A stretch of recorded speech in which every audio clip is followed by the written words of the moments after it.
Swaraj is my birthright and I shall have it.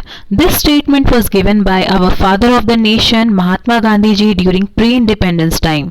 तो इसी के साथ मेरा नमस्कार दोस्तों, आप सभी को, आप सबका स्वागत है मेरे YouTube चैनल पे जिसका नाम है Let's Learn English.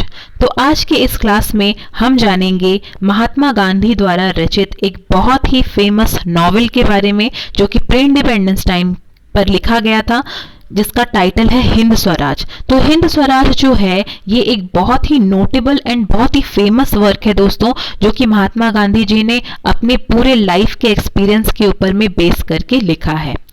तो सबसे पहले हम महात्मा गांधी जी के लाइफ हिस्ट्री के बारे में जानेंगे, देन हम इस नॉवेल में जितने भी चैप्टर्स हैं उनके बारे में इन डिटेल पढ़ेंगे. सो वीडियो को बिगिन करते हैं. Mohandas Karamchand Gandhi was born in Porbandar on 2nd October 1869 and died in Delhi on 30th January 1948. तो यहाँ पर महात्मा गांधी जी के जन्म की तारीख एंड उनके मरण की तारीख दी गई है, जो कि 2nd October 1869 में उनका जन्म हुआ है and he was died on 30th January 1948. He was commonly known as, regarded as one of the greatest men. यहाँ अगर देखा जाए तो महात्मा गांधी जी का जो योगदान है हमारी फ्रीडम स्ट्रगल की तरफ वो काफी अहम रहा है और उन्होंने भारत को आजाद कराने के लिए बहुत कुछ ऐसे भी राइटिंग्स उन्होंने लिखी है, उन्होंने ऐसे स्ट्रगल्स किए हैं, और चाहे राइटिंग के बेसिस पे हो, उनके स्ट्रगल के बेसिस पे हो, फिजिकली हो या फिर मेंटली हो, in every sphere he has contributed to make our India free. That is why today we are free and we are discussing about his most notable work, that is Hind Swaraj. सो उनको सबसे एक अच्छा एपिलेशन दिया गया था महात्मा का, और हम महात्मा को अदर वर्ड्स में ग्रेट सोल भी कहेंगे, because the outline of his life is just about an experiment. Mahatma Gandhi ji ने एक बहुत ही अच्छी किताब लिखी थी, my story about experiment with truth, यानी कि सच्चाई के साथ उन्होंने न्याय के साथ रहकर अपने पूरे जीवन में किस तरीके से एक अहिंसा का मार्ग अपनाते हुए आज की युवा पीढ़ियों को ये हौसला दिया है, ये प्रेरणा दिया है कि हमें उनके मार्ग को क्यों अपनाना चाहिए और हमें अहिंसा के मार्ग को अपनाकर, प्योरिटी के मार्ग को अपनाकर अपने लाइफ में एक डिसिप्लिन को फॉलो करना चाहिए.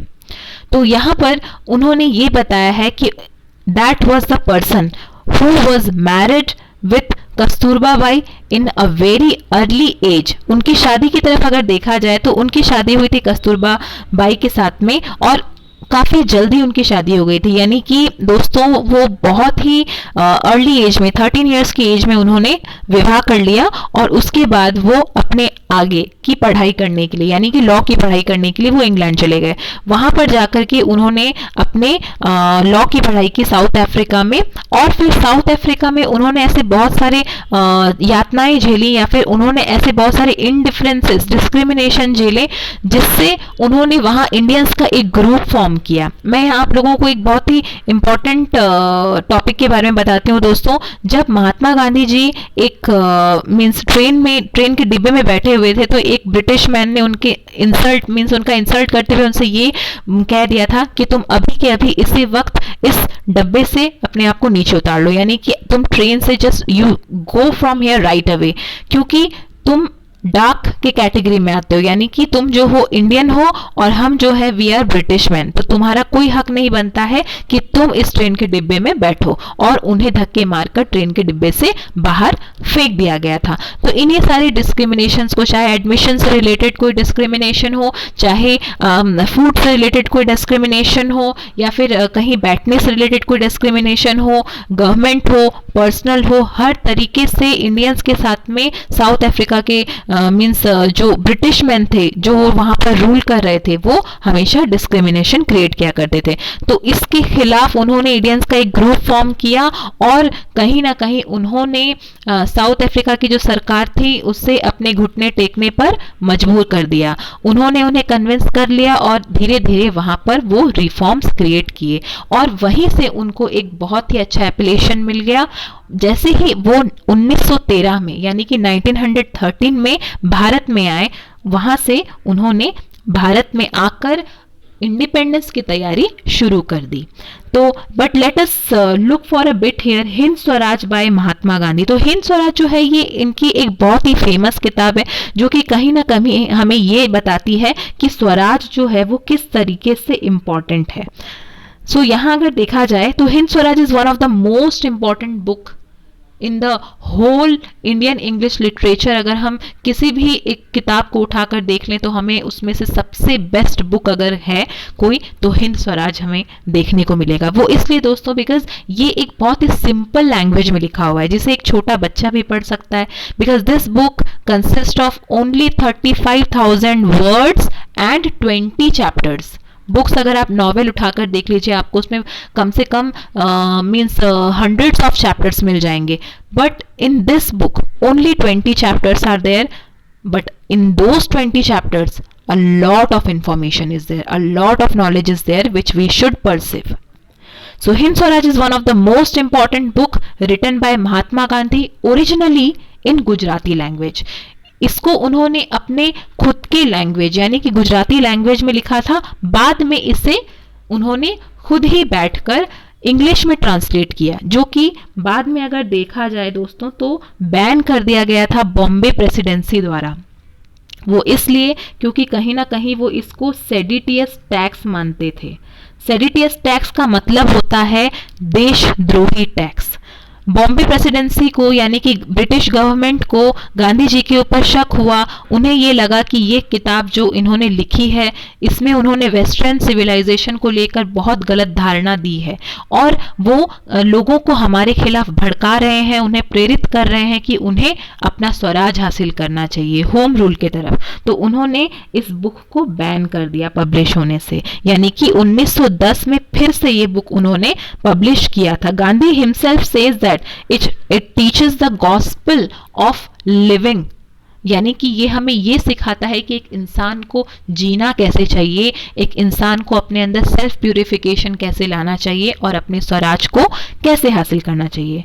तो आगे बढ़ेंगे अपने नेक्स्ट स्लाइड की तरफ। Hind Swaraj it consist of 20 chapters, यानी कि इस बुक में देखा जाए बच्चों तो 20 चैप्टर्स हैं, जो कि हमें ये बताता है कि इंडिपेंडेंस स्ट्रगल के दौरान महात्मा गांधी जी ने कितना इंपॉर्टेंट योगदान दिया है। तो सबसे पहला जो चैप्टर है वो हम डिस्कस करेंगे यहाँ पर। सबसे पहले चैप्टर में गांधी जी कांग्रेस और उनके ऑफिशियल के बारे में हमें बताते हैं, यानी कि वो ये कहते हैं कि हमें यहाँ पर रीडर और एडिटर, जैसे मैंने आप लोगों को बताया कि ये क्वेश्चन एंड आंसर फॉर्म में है बुक। यहाँ जो रीडर है वो क्वेश्चन पूछ रहा है एडिटर से कि हमें कांग्रेसमैन जो है उनका रेस्पेक्ट करना चाहिए, यानी कि एडिटर ये कह रहा है रीडर से कि we should respect congressman like Hume, Wedderburn, Naoroji and Gokhale. हमें इन सारे लोगों का रेस्पेक्ट करना चाहिए क्योंकि कहीं ना कहीं होम रूल का जो फाउंडेशन है वो इन्हीं लोगों ने ही बनाया है। Because he argues against hating every Englishman, हर एक इंग्लिशमैन को सिर्फ और सिर्फ हेट करने से ही हमें अपना इंडिया वापस नहीं मिल जाएगा। बिकॉज अगर हमें जस्टिस चाहिए तो हमें दूसरों के साथ भी जस्टिस करने आना चाहिए। देन आगे बढ़ेंगे अपने नेक्स्ट चैप्टर की तरफ, द पार्टीशन ऑफ बंगाल। तो यहाँ पार्टीशन ऑफ बंगाल में दोस्तों ये जो लॉर्ड कर्जन है ना, इनकी बहुत ही अहम भूमिका रही है। वो इसलिए बिकॉज लॉर्ड कर्जन ने बंगाल को 2 पार्ट में डिवाइड कर दिया गया था, क्योंकि यहाँ पर जो डिमांड है होम रूल के लिए ये एक ऐसा डिमांड है जो कि हमें कभी भी नहीं मिल सकता, but still we have to create something that will make us remind that again and again we have to come to the point and we have to ask for our home rule। हमें अपना home rule जो है वो चाहे pen कहते हैं ना, कलम के थ्रू या फिर तलवार के थ्रू हासिल करनी है। तो तलवार जो है ये एक एग्जाम्पल है एक्सट्रीमिस्ट का, और ये जो कलम है दोस्तों ये एग्जाम्पल है मॉडरेट्स का। तो कहने का मतलब ये है कि उस वक्त जैसे बंगाल को पार्टीशन कर दिया गया मॉडरेट्स एंड एक्सट्रीमिस्ट में, वैसे ही जो मॉडरेट्स थे उनका काम था सिर्फ पिटिशंस देना, पिटिशंस के थ्रू अपने डिमांड को ब्रिटिशर्स के सामने रखना, और जो एक्सट्रीमिस्ट थे उनका काम था भले ही उन्हें वायलेंस का भी रास्ता क्यों ना अपनाना पड़े, वो अपने भारत के आज़ादी के लिए इनसे लड़ेंगे। सो डिसकंटेंट और अनरेस्ट हमारा तीसरा चैप्टर है, जिसमें गांधी जी ने एक बहुत सिंपल सी बात कही है कि अंग्रेज हमारे लिए जो भी फैसला लेंगे या फिर जो भी रिफॉर्म लेकर आएंगे वो केवल और केवल हमारे भारत के अनहित में ही होगा। आगे बढ़ेंगे स्वराज की तरफ। चैप्टर नंबर 4 स्वराज ये कहता है कि गांधी जी ने अपना एक खुद का कॉन्सेप्ट बताया है।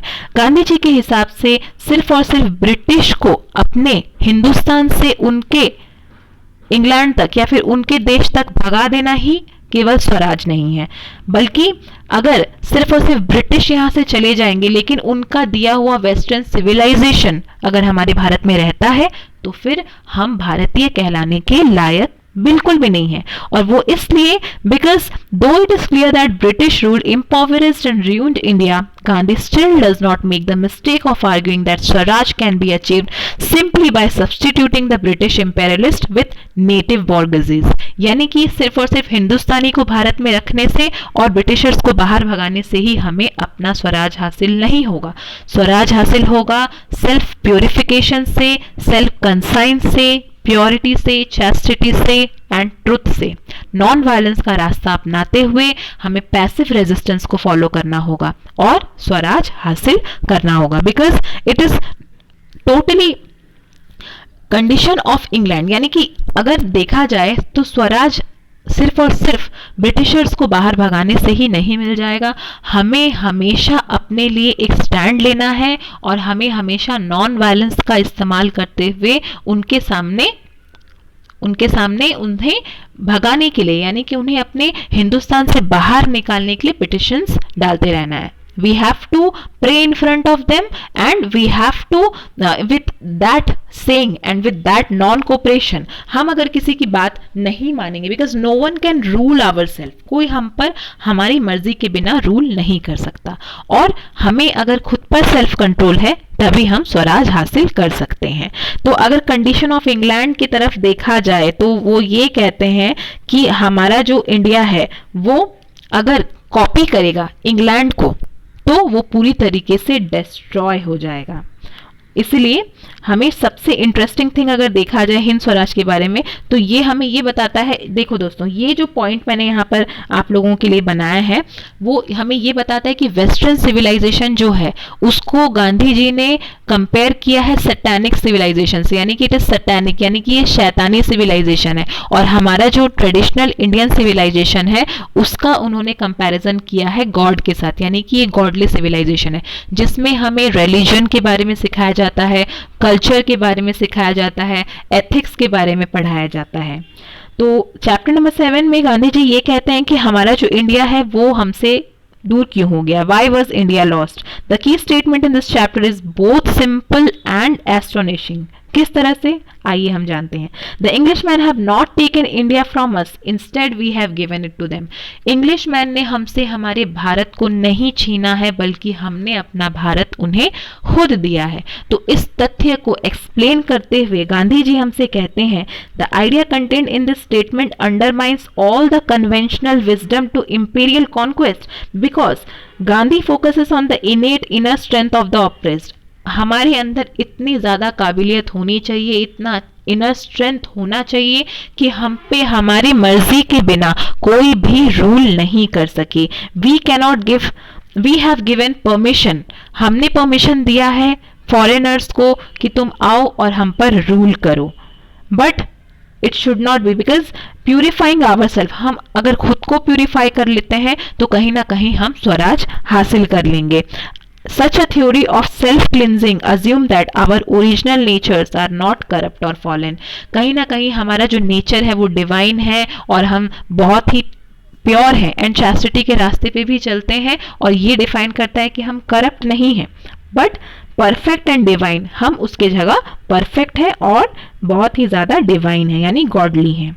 What Gandhi does is to build a theory of decolonisation which stresses self realisation and self scrutiny. यानी हमें खुद को स्क्रूटनाइज करना चाहिए, खुद को एनालाइज करना चाहिए कि हम में क्या कमियां हैं, अपनी इंद्रियों को कंट्रोल में रखना और अपनी सारी कमियों पर विजय हासिल करना ही स्वराज है। आगे बढ़ेंगे, वो ये कहते हैं Gandhi arguments carefully that we see that he is changing the very equation between the oppressed and the oppressor. वो कैसे? अगर यहाँ देखा जाए तो जो जिसके पास में पावर नहीं है, जो कि हेल्पलेस है, एब्जेक्ट है, डिसआर्मर्ड है, यानी जिनके पास कोई शस्त्र नहीं है लड़ने के लिए, वो कैसे लड़ सकते हैं? Gandhi blames not the victor but the victim. यहाँ पर वो ये कहते हैं कि जो विक्टर होता है वो गलत नहीं होता है, जो विक्टिम होता है इंस्टेड वो गलत होता है. अगर मान लीजिए किसी को मदिरा पीने की आदत नहीं है, किसी को लिक्कर पीने की आदत नहीं है, तो कोई उसे वो चीज जबरदस्ती नहीं पिला सकता या फिर उसे उस चीज में इंडल्ज होने के लिए फोर्स नहीं कर सकता. अब आप ही बताइए, if anybody who is responsible, यहाँ उन्होंने एक बहुत ही अच्छा एग्जाम्पल हमें दिया है इस लाइन में दोस्तों. If I am in habit of drinking bhang, अगर मुझे भांग पीने की आदत है तो जो सेलर है जो कि मुझे भांग बेच रहा है, इसमें किसकी गलती है? उस सेलर की गलती है या फिर मेरी गलती है? डेफिनेटली मेरी गलती है, बिकॉज आदत बुरी मेरी है, मगर जो पर्सन उस चीज को बेच रहा है वो बुरा नहीं है, क्योंकि ये उसका प्रोफेशन है. Yes, that is his profession. But if I am drinking then I am wrong. मेरी गलती है, क्योंकि मैं उस बुरे हैबिट में, मैं उस बैड हैबिट में अपने आप को इंडल्ज कर रहा हूं. तो यहां वो ये कहते हैं कि इसी तरीके से हमने अपनी आजादी ब्रिटिशर्स के हाथों में दी है, ना कि ब्रिटिशर्स ने हमसे हमारी आजादी छीनी है. यहाँ वो ये कहते हैं कि Gandhi does not stop but offers the reason why British can retain their hold over India. और वो एक बहुत ही अच्छी पॉइंट हमसे ये कहते हैं कि Britishers had made India a vast market for their goods. उन्होंने इंडिया को सिर्फ और सिर्फ अपना एक मार्केट बनाया है जिससे वो अपनी इकोनॉमी को रेज कर सके. आगे बढ़ेंगे अपने नेक्स्ट चैप्टर की तरफ. यहाँ देखिए दोस्तों, कंडीशन ऑफ इंडिया, यानी कि यहाँ गांधी जी ने इंडिया के बहुत सारे सब पॉइंट्स बताए हैं, कंडीशन के बहुत सारे सब पॉइंट्स बताए हैं. सबसे पहले तो वो हमें ये बताते हैं, India is ground down not under the English heel but under that of modern civilisation. जो उनका सिविलाइजेशन है, हम उनके अंदर में अपने आप को स्लेव बना कर रखे हैं, बिकॉज इंग्लिश जो है वो हमें अपनी तरह तब तक नहीं बना सकते जब तक हम खुद ना चाहें. हमने अपने आप को भगवान के रास्ते से परिवर्तित करके उनके रास्ते में इंडल्ज कर लिया है, उनके सिविलाइजेशन को एक्सेप्ट करके, जो कि बहुत गलत है. India is suffering because it is accepting the western and modern civilisation. अब नेक्स्ट में वो रेलवे के बारे में ये कहते हैं, रेलवे, डॉक्टर्स और लॉयर्स जो हैं, इनके वजह से ही हमारे इंडिया जो है वो इम्पॉवरिज्ड हो रहा है, यानी कि हमारे इंडिया में पॉवर्टी बहुत ज़्यादा बढ़ती जा रही है. रेलवे के माध्यम से देखा जाए दोस्तों, तो जो ब्रिटिशर्स हैं वो अपने गुड्स को ट्रांसफ़र करते हैं एक प्लेस से दूसरे प्लेस में, यानी कि इंडिया के वेल्थ को उन्होंने लेकर अपने एरिया में ट्रांसफ़र कर लिया है एंड अपने एरिया का जो गुड्स है वो लाके हमारे मार्केट में वो सेल कर रहे हैं, वो भी हमारे ही लोगों को. That is why railway is bad. Lawyers जो हैं दोस्तों, लॉयर्स को भी उन्होंने ये कहा है कि उनका जो प्रोफेशन है वो हमेशा धांधली में या फिर झूठ में ही छिपा हुआ रहता है. वो लोगों को सिर्फ और सिर्फ गुमराह करते हैं कोर्ट का सहारा लेकर. सिर्फ और सिर्फ लोगों को गुमराह करना कोर्ट का सहारा लेकर, यही इंग्लिशमैन लोगों का आज तक का रूल होता आया है. उन्होंने हम पर रूल किया है सिर्फ और सिर्फ लॉ के जरिए, जो कि इलेजिटिमेट यानी कि इलीगल है. The condition of India about Hindu and Mohammedans. जो हिंदू और मुसलमान हैं, गांधी जी ये कहते हैं कि वो भाई भाई हैं, यानी कि हमारा जो इंडिया का फैकल्टी है वो फैकल्टी ऑफ एसिमिलेशन है. यहाँ मैं आप लोगों को एक लाइन हाईलाइट करके दिखाती हूँ कि India has the faculty of assimilation, यानी कि भारत में मिलनसारिता जो है वो ही भारत का जो है रूट है. हम ये कह सकते हैं कि भारत का बेस है, बिकॉज यहाँ पर हम कहते हैं ना, अतिथि देवो भव. बाहर से जो आता है जब हम उन्हें अपना लेते हैं, आप यही सोचिए दोस्तों, अगर भारतवासी जो हैं वो इंग्लिश मैन लोगों का इंग्लिश कल्चर फॉलो कर सकते हैं, तो क्या हिंदू और मुसलमान यानी कि ये दोनों भाई एक दूसरे के साथ मिलकर नहीं रह सकते? एक समय था जब ये मिलकर रहते थे, मगर हिंदुस्तान को डिवाइड कर दिया सिर्फ और सिर्फ डिवाइड एंड रूल के जरिए इन ब्रिटिश मैन लोगों ने. तो इसीलिए यहाँ पर गांधी जी ने इन लोगों का विरोध किया है. नेक्स्ट में वो ये कहते हैं, इंडिया इज नेक्स्ट आगे बढ़ेंगे हम लॉयर्स की तरफ में। जैसे कि मैंने आप लोगों से बताया, lawyers are often immoral because their profession thrives on quarrel and dispute. The British also use law code to strengthen their illegitimate rule. Then doctors के बारे में वो ये कहते हैं कि medical profession has aided imperialism, most diseases are caused by lack of discipline. सिर्फ और सिर्फ मेडिसिन देखकर एक बार के लिए किसी का पेन को भगा देना या फिर किसी के पेन को मतलब रिलीफ कर देना, ये है आजकल के मॉडर्न मेडिसिन का काम, जो कि लोगों को सिर्फ और सिर्फ एडिक्टेड बना रही है मेडिसिन की तरफ। आज का अगर मॉडर्न मेडिसिन देखा जाए दोस्तों, तो वो एनिमल्स के जान के बारे में परवाह नहीं करता, एनिमल्स के ऊपर एक्सपेरिमेंट करता है और कहीं ना कहीं सॉल्यूशंस निकालने के लिए, नए मेडिसिन को क्रिएट करने के लिए बेगुनाह जानवरों को मारा जाता है, उनके ऊपर मेडिसिन का टेस्ट करते हुए या फिर उनके थ्रू मेडिसिन बनाते हुए। तो इसीलिए जहाँ हमारे हिंदुस्तानी कल्चर में ये सभ्यता है कि हम केवल जड़ी बूटियों के इस्तेमाल से बड़े रोग को दूर कर लेते हैं, वैसे ही अगर देखा जाए दूसरी तरफ तो जो मॉडर्न सिविलाइजेशन है वो विविसेक्ट करता है एनिमल्स को, और वो सिर्फ और सिर्फ देखा जाए तो हमको आदी बनाता है या फिर हमको डिपेंडेंट बनाता है, इंडल्जेंस को क्रिएट करता है मेडिसिन के ऊपर में। इसीलिए जो लॉयर्स हैं वो सिर्फ पैसे कमाते हैं, डॉक्टर्स सिर्फ पैसे कमाते हैं अपने मेडिसिन बेचकर या फिर वो अपने इलेजिटिमेट कानून को अपनाकर। तो इसीलिए हमें इन पर भरोसा नहीं करना चाहिए। आगे बढ़ेंगे। सिविलाइजेशन महात्मा गांधी के हिसाब से क्या है? Civilisation is that mode of conduct which points out to man the path of duty. हमें हमारा कर्तव्य कैसे निभाना चाहिए ये हमें बताता है कि हम कितने सिविलाइज्ड हैं। In civilization in this sense India has nothing to learn from anyone else. Bharat को किसी भी देश से या फिर किसी भी सभ्यता से कुछ भी सीखने की जरूरत नहीं है।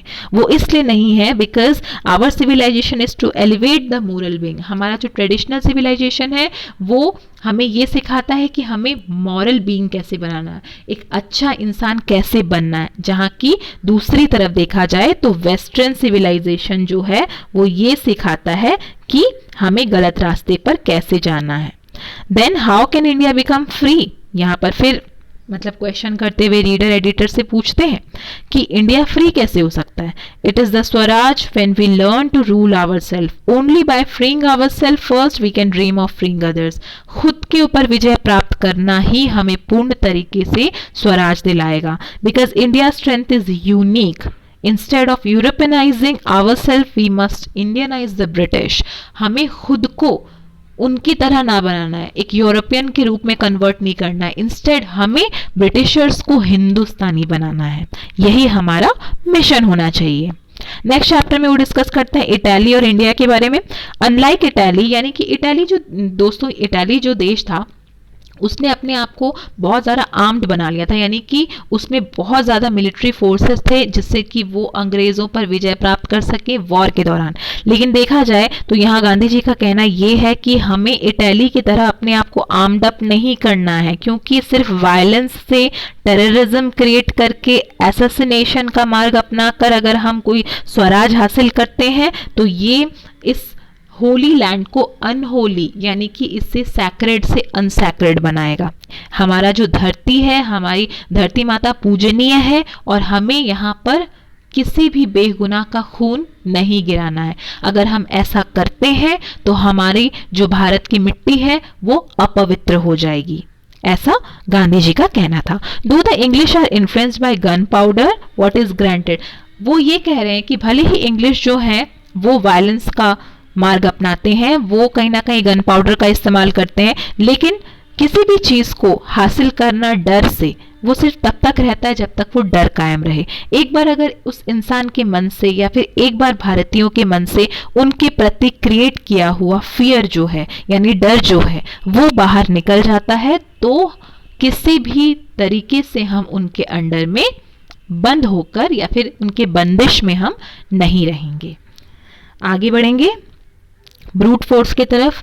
ब्रूट फोर्स का मतलब यही है दोस्तों कि अपने आप को एक यहाँ पर जो रीडर है दोस्तों, वो ये क्वेश्चन करता है एडिटर से कि आप मुझे कोई एक हिस्टोरिकल इवेंट उठाकर दे दीजिए जिससे कि आप अपने इस तथ्य को एक पावरफुल पॉइंट के साथ में प्रेजेंट कर सके। मतलब कहते हैं ना कि आपकी बातों में वजन होनी चाहिए, तो आपके पास कोई एक ऐसी ऐतिहासिक उदाहरण है? तब वहाँ पर गांधी जी उसका रिप्लाई देते हुए ये कहते हैं कि आप किसी भी रूलर के बारे में हमारे हिस्ट्री में उठाकर पढ़ लो, कोई भी अगर एक ऐसा रूलर आपको मिल जाए जो कि अपने जनता पर जिसने रूल किया है बिना उन्हें उनके मन को मोहित किए या फिर बिना उनका दिल जीते, तो तुम मुझे बता दो। आज तक भारत की सभ्यता में या फिर भारत के इतिहास में कोई भी एक ऐसा रूलर नहीं आया है जिसने अपने प्रजाजन का मन ना जीता हो, उनके मन को ना छुआ हो या फिर उनके दिल को ना छुआ हो। अपने अच्छाई से, अपने सत्कर्म से और अपने प्योरिटी से ही हम अपने लव फोर्स से ही किसी चीज़ को हासिल कर सकते हैं। क्योंकि जैसे मैंने अभी अभी आप लोग को थोड़ी देर पहले आप लोगों को बताया कि किसी भी चीज़ को डर से हासिल किया हुआ तब तक ही वो चीज़ कायम होता है जब तक उस चीज का डर होता है। एक बार अगर डर निकल गया तो फिर हमें कहीं भी किसी भी तरीके से वो चीज दोबारा हासिल नहीं हो सकती। वैसे ही यहाँ पर फ्रीडम भी है। देखेंगे कि पैसिव रेजिस्टेंस क्या हो सकता है। पैसिव रेजिस्टेंस जो है, the reader ask what historical evidence is to prove that passive resistance work. Passive resistance कैसे काम करता है? तो यहाँ पर वो ये कह रहे हैं कि the editor reply by defining the history को डिफाइन कर रहे हैं और ये कह रहे हैं कि पैसिव रेजिस्टेंस का जो मतलब है वो ये होता है दोस्तों कि अपने आप को सफरिंग में डाल करके और चुप रहकर किसी का भी नॉन कॉपरेशन मीन्स किसी के साथ भी कॉपरेट ना करना। सपोज फॉर एग्जाम्पल, मैं आप लोगों को एक एग्जाम्पल के तौर पे यहाँ बताती हूँ कि मुझे यहाँ पर एक पेन है जो कि पसंद नहीं है। ठीक है दोस्तों, ये पेन है जो कि मुझे बिल्कुल पसंद नहीं है। अब अगर ये पेन मुझे पसंद नहीं है तो क्या एक सेलर आकर मुझे ये पेन बेच सकता है? Not at all possible. Without my wish no one can sell me any pen. अगर मुझे ब्लू कलर के पेन के जगह मुझे ये पेन चाहिए, यानी कि मेरी रिक्वायरमेंट है दोस्तों कि मैं ये वाला पेन खरीदूं, तो मेरे लिए बहुत ही आसान हो जाएगा इस चीज़ को खरीदना, बिकॉज मैं ये चाहती हूँ, मैं इस पेन को लेना चाहती हूँ लेकिन सेलर मुझे इस पेन को बेच रहा है। वैसे ही हमारा जो इंडियन कल्चर है वो ये है दोस्तों, यानी कि वो काफ़ी पवित्र है, that is compared with God, that is divine. वैसे ही वेस्टर्न कल्चर जो है that is a satanic culture, Mahatma Gandhi के हिसाब से उन्होंने एक्सप्लेन किया है। तो ये चीज़ जो है, जब तक मैं ना चाहूँ, मेरे मर्जी के बिना मुझे कोई भी वेस्टर्न कल्चर नहीं सिखा सकता या फिर मुझे कोई भी मेरे मर्जी के खिलाफ किसी भी चीज़ की तरफ फोर्स नहीं कर सकता। तो पैसिव रेजिस्टेंस का जो मतलब है दोस्तों यहाँ पर यही है कि किसी भी चीज़ को खुद के पर्सनल सफरिंग से ज़्यादा मीन्स नॉन कोऑपरेट करके उस चीज़ को हासिल करना।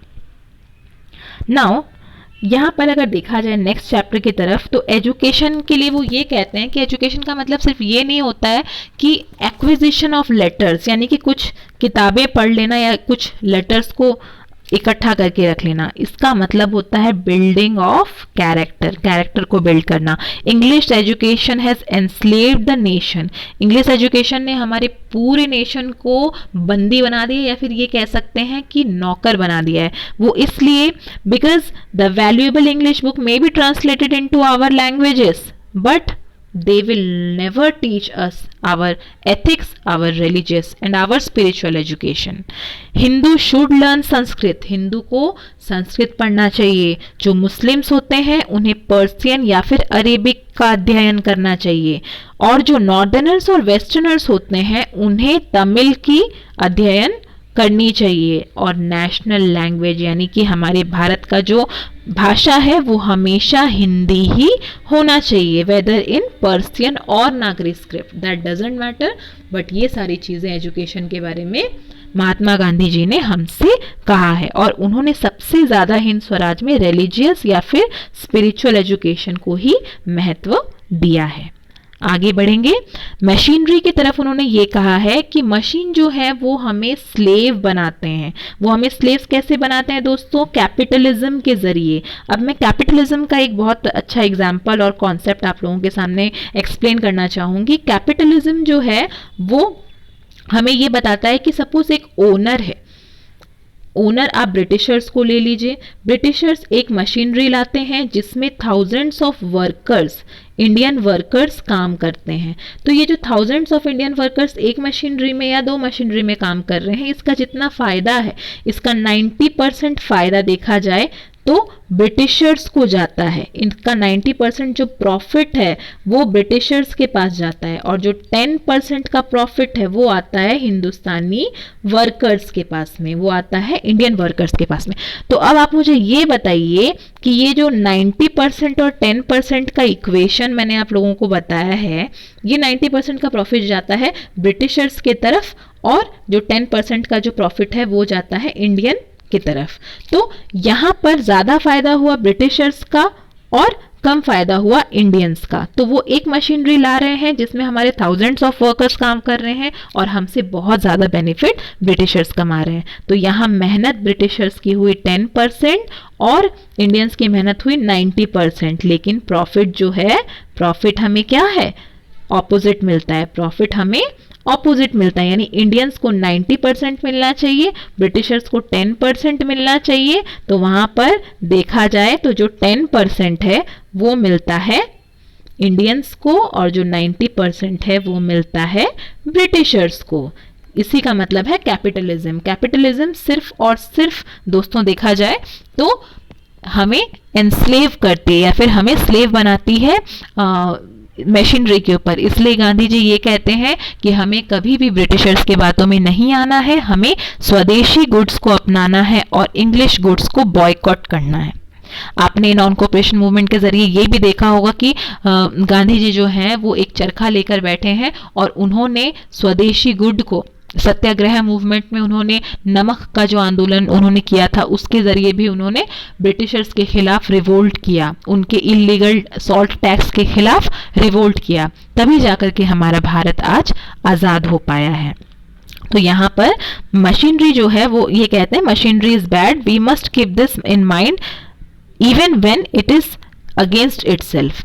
मशीनरी हमेशा खराब है बिकॉज ये सिर्फ और सिर्फ कैपिटलिज्म को बढ़ावा देती है और कहीं ना कहीं इंडियन वर्कर्स जो है वो स्लेव बन के इनके अंडर में काम करते हैं और ब्रिटिश की इकोनॉमी को बढ़ा रहे हैं, क्योंकि ब्रिटिश जो है वो हमारे इंडिया को एक वास्ट मार्केट ऑफ गुड्स समझते हैं जिसमें वो अपने लेन देन को बढ़ा सके और अपने कंट्री को ज़्यादा इकोनॉमिक, ज़्यादा पावरफुल बना सकें। तो इसी के साथ में हम आते हैं इसके कंक्लूजन के ऊपर। मॉडरेट एंड एक्सट्रीमिस्ट, जो कि दो पार्टीशन है, two factions which are there of our Congress, must join hands to work for Swaraj. Swaraj के लिए कांग्रेस को और मींस मॉडरेट्स को और आपके एक्सट्रीमिस्ट को हैंड्स जॉइन करके काम करना पड़ेगा। The English must stop exploiting India.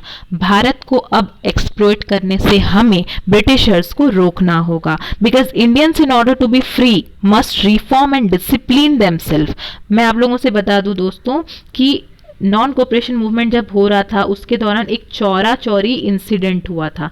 तो उस चौरा चौरी इंसिडेंट के दौरान जो महात्मा गांधी, वैसे तो देखा जाए तो उस इंसिडेंट के दौरान हमें स्वराज हासिल हो गया होता, यानी हमें इंडिपेंडेंस काफ़ी पहले मिल चुका होता, लेकिन उसमें जो इंडियन पीपल हैं, इंडियन पीपल ने ब्रिटिश मैन यानी कि इंग्लिश मैन लोगों को जिंदा जला दिया था, इंग्लिश मैन लोगों को जिंदा जला दिया था। इसीलिए यहाँ पर महात्मा गांधी जी, इनका जो मन है काफ़ी खिन्न हो गया था इस पूरे इंसिडेंट से, वो काफ़ी दुखी हो गए और फिर उन्होंने तय किया कि स्वराज जो है वो सबसे पहले डिसिप्लिन के स्टार्ट होगा।